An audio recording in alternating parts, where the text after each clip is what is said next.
Hello students. आज हम सीखेंगे कि हम लोग कंजम्पटिव यूज को कैसे डिटरमाइन करें by the formula which is known as Blaney Criddle method. So हमारे पास एक क्वेश्चन है, इसमें हमारे पास क्या क्या दिया हुआ है, दैट इज मंथ दिया हुआ है, एवरेज मंथली टेम्परेचर दिया हुआ है that is in degree Celsius, monthly percentage of day time hours of the year दिया हुआ है एंड यूजफुल रेनफॉल दिया हुआ है दैट इज इफेक्टिव रेनफॉल दिया हुआ है। एंड जनरली यूजफुल रेनफॉल से यहाँ पर क्या है कि जो भी रेनफॉल हमारा प्लांट उसके ग्रोथ के लिए कंज्यूम कर रहा है, जो रेन वाटर को यूज कर रहा है, that is the useful rainfall. और जनरली वो हमें किस में दी हुई है, that is in the centimetre. Next हमसे पूछा गया है using Blaney Criddle method and a crop factor that is k equals to 0.75, determine the consumptive use of water and consumptive irrigation requirement। यदि हम कंजम्पटिव इरिगेशन रिक्वायरमेंट के बारे में बात करेंगे तो जनरली इसे हम लोग लेटर डिस्कस करेंगे कि जो भी इरिगेशन रिक्वायरमेंट्स हैं, there are the several other irrigation requirement है, उन्हें हम लोग बाद में देखेंगे, बट इसका हम जनरल फॉर्मूला अभी सीखेंगे। सो ब्लेनी क्रीडल मेथड से हम क्या समझते हैं, हमें पता है कि ब्लेनी क्रीडल मेथड हम क्या बोलता है, दैट इज ब्लेनी क्रीडल मेथड। ये बेसिकली हम किसके लिए यूज करें, दैट इज कंजम्पटिव यूज के लिए।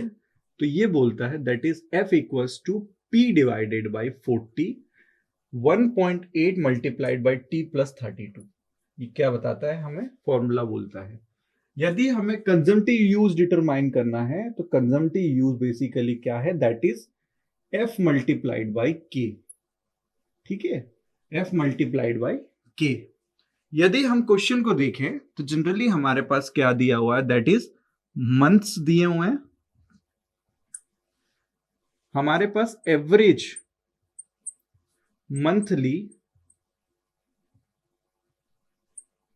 टेम्परेचर दिया हुआ है that is in degree Celsius, degree Celsius में दिया हुआ है। नेक्स्ट हमारे पास क्या दिया हुआ है, that is monthly percentage of किसका, डे टाइम आर का दिया हुआ है, डे टाइम आर, ये क्या है, पी परसेंटेज बेसिकली। और यदि हमें कैलकुलेट क्या करना है यहां पर, दैट इज एफ फैक्टर। हमें क्या कैलकुलेट करना है, दैट इज एफ फैक्टर। यदि हम क्वेश्चन देखें तो जनरली हमें कितने मंथ दिए हुए हैं यहां पर, दैट इज सबसे पहला मंथ दिया हुआ है दैट इज नवंबर, और नवंबर में हमारे पास एवरेज मंथली टेम्परेचर दिया हुआ है that is 19 degree Celsius. And यदि हम देखें तो हमारे पास monthly percentage that is P percentage हमारे पास 7.19 दिया हुआ है। If we are talking about the December month, तो दिसंबर मंथ के लिए हम देखेंगे तो हमारे पास average monthly temperature degree Celsius में दैट इज 16 दिया हुआ है, यहां पर हमारे पास 7.15 दिया हुआ है। Next we are talking about that is January, then February. यदि हम जनवरी की बात करें तो that is 12.5 degree Celsius and here it is given as 13 degree Celsius. यदि हम लोग मंथली पी परसेंटेज की देखें तो that is 7.30 and it is given as 7.03। यदि हम लोग एफ फैक्टर को कैलकुलेट करना चाहते हैं तो एफ फैक्टर बेसिकली हमारे पास क्या आता है, दैट इज F1। यदि हम यहाँ पर F1 की बात करें नवंबर मंथ के लिए तो F November basically is equals to P percentage, that is P क्या है यहाँ पर हमारे पास 1.91 divided by 40 bracket 1.8 multiplied by T कितना दिया हुआ है हमारे पास, that is temperature and it is in degree Celsius that is 19। और यदि हम लोग इसको प्लस 32 लिखें और इसको ब्रैकेट क्लोज, तो जो हमारे पास F नवंबर आएगा दैट इज इन 11.19। यदि हम लोग F दिसंबर की बात करते हैं, F December is equals to, तो इसमें हमारे पास क्या आता है, that is 7 0.15 divided by 40 bracket close 1.8 multiplied by 16, that is T degree Celsius divided plus 32. Here we calculate this F December हमारे पास that is come out to be 10.87, that is 10.87. Next हमारे पास आता है that is third one for F January. If F Jan की बात करें हम लोग तो F January में हम लोग 7.30 divided by 40 bracket close 1.8 multiplied by that is temperature 12.5 plus 32 plus 32. तो ये हमारे पास निकल के आता है that is F Jan is equals to, ये हमारे पास कितना निकल के आता है 9.95, that is 9.95. नेक्स्ट हमारे पास आता है that is fourth one, that is F Fab is equals to, और ये हमारे पास जनरली कितना आएगा that is 7.03 divided by 40 and here it is given as 1.8 multiplied by 13 plus 32 plus 32. तो ये हमारे पास जनरली F Fab निकल के आता है that is comes out to be 9.74. Generally हम लोग इन वैल्यूज को यहाँ पर पुट करेंगे that is 11.19, that is नवंबर के लिए. दिसंबर के लिए ये आता है हमारे पास 10.87. यदि हम लोग जनवरी की बात करें that is 9.95 और हमारे पास फरवरी के लिए क्या आएगा that is 9.74. यदि हम समीशन ऑफ F निकालते हैं तो ये हमारे पास कितना आता है 42.46. ये कितना निकल के आता है that is 42.46. नाउ हमारे पास कंजम्पटिव यूज का फॉर्मूला क्या है, ये हमारे पास क्या है, सारी वैल्यूज हैं. यदि हम कंजम्पटिव यूज फाइंड करें तो कंजम्पटिव यूज में हम लोग क्या लिखेंगे that is Cu is basically equal होता है K multiplied by factor K multiplied by F. और K फैक्टर हमारे पास वैल्यू ऑलरेडी गिवन है क्वेश्चन में, दैट इज K वैल्यू हमारे पास कितनी गिवन है दैट इज 0.75. क्या है वो 0.75 and summation of F.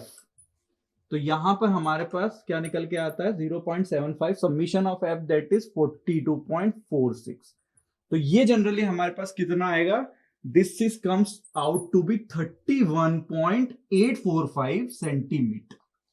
31.845 centimetre.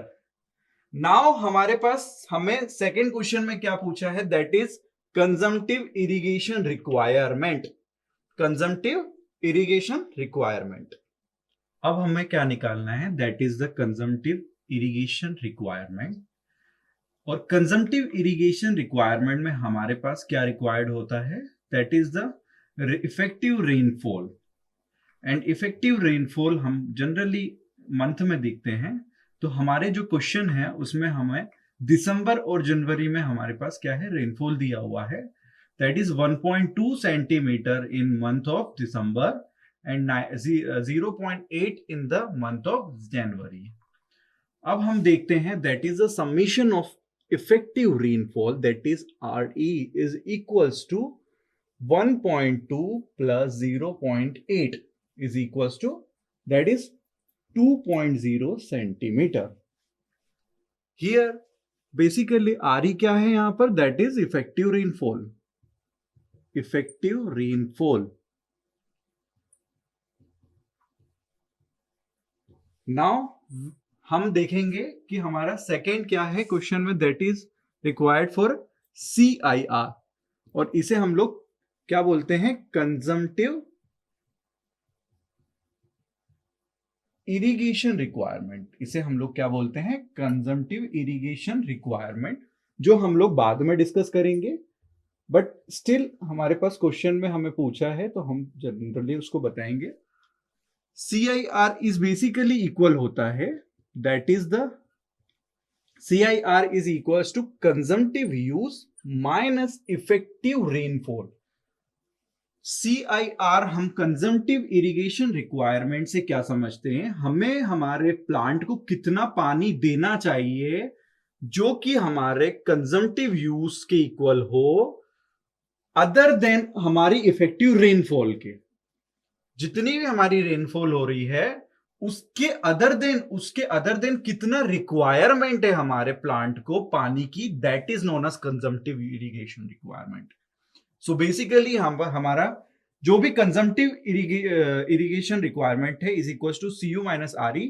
So CU हम ऑलरेडी ब्लेनी क्रीडल मेथड से हम लोग क्या कर चुके हैं, डिटरमाइन कर चुके हैं, और this is comes up to be 31.845 centimetre.